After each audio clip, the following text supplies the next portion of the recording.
Welcome to our next leadership tip, where we discuss some of the most pressing issues that you will face as a leader of men in your church and in your community.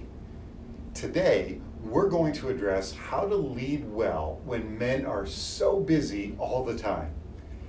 You know, busyness is real, and it makes it incredibly difficult for you to plan your ministry activities as a leader. Most of us have felt the sting of planning some type of event or small group only to have people back out at the last minute or maybe not even bother to register at all. It can make serving in ministry incredibly frustrating at times, can't it? When you feel like nobody cares about all the effort that you've put into planning those ministry activities. So, how do we handle building ministry to men when men are so busy all the time? Let me just start by saying this. I think there are three types of busy men: the healthy, the unhealthy, and the outright delusional. The men who are busy in a healthy way, they're legitimately investing in things that are important to God. They work hard, they invest in their marriage, they invest in their family, they serve in some way the needs of others, and it goes on and on. These men may legitimately have no time for more activities.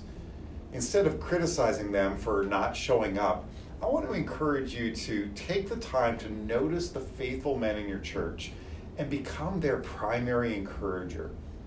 Most men don't have anyone in their life who encourages them. So take the challenge of writing one note card every week to a faithful man in your church and let him know that you see the impact that he's having, that you're praying for God to continue to use him and to shape him in significant ways in the days ahead.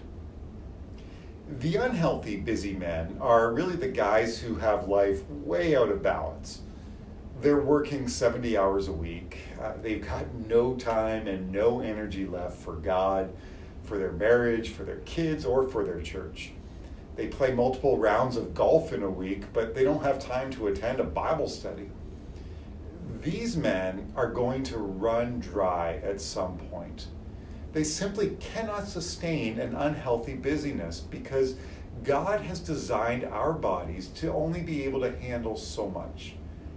I really want to recommend to you a book called The Ruthless Elimination of Hurry by John Mark Comer. This book is an incredibly excellent tool that's going to help you guide men who are constantly talking about how busy they are in life. But when you look at their life, you just see no good fruit coming from it.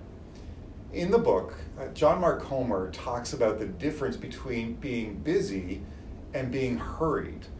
And he describes how Jesus was always busy, but he was busy doing things that mattered. He was never hurried. These men require certain moments where you try to get their attention to kind of jar them out of the current rhythms of their lives. For myself, I was one of these men, and I was jarred out of this the first time I heard a quote about succeeding in life at things that ultimately don't matter. That was so jarring for me, and it made me pause to reassess how I use my time. The other recommendation I have for working with these men is to ask them for some type of time commitment that they might be able to handle. I have a group of very busy men that I meet with, but our commitment is not to meet every week or every other week even. Our commitment is to meet once a month and stay connected the rest of the month digitally through a private group chat.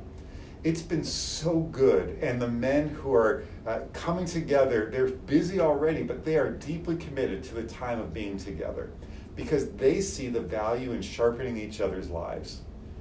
Now, the third type of busy guy is the delusional busy man. This is the guy who literally does nothing with his life, but he's convinced himself that he's so busy. Did you know that in Canada, the country where I live, the average man watches 24 hours of television a week?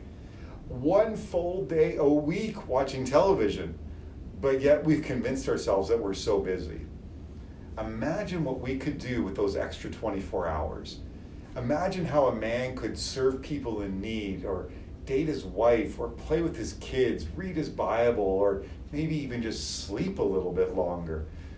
I always try to encourage leaders to never accept the first response of "I'm too busy" when men say that. Don't let men off the hook. Ask a man what sports or news he's watched on television this week, and then after some small talk about that sports game or the news show he watched, ask him how much time in his week those things took up.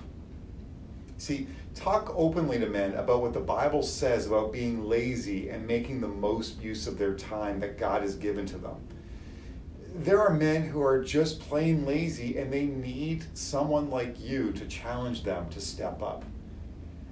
When it comes to the busyness of men, you cannot have a one-size-fits-all approach in your leadership, because different men are at different realities of busyness. This is really one of the reasons why our recommended men's ministry strategy has all kinds of different options for men and different strategies that are going to help you as a leader connect with the men in your church and community. If your men's ministry has a one-size-fits-all approach, then what happens is you end up telling many men who have a certain level of busyness that there's no place in your men's ministry activities for them. But if you can build a flexible plan, then you can connect men throughout the year, no matter what their busy levels are like. And that allows you to reach even more men in your men's ministry.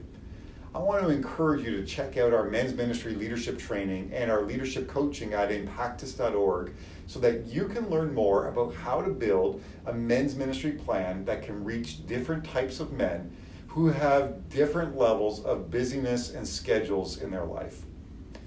God bless you as you continue to lead in the coming days. These are challenging times for leaders, and we're praying that God will make your ministry very fruitful.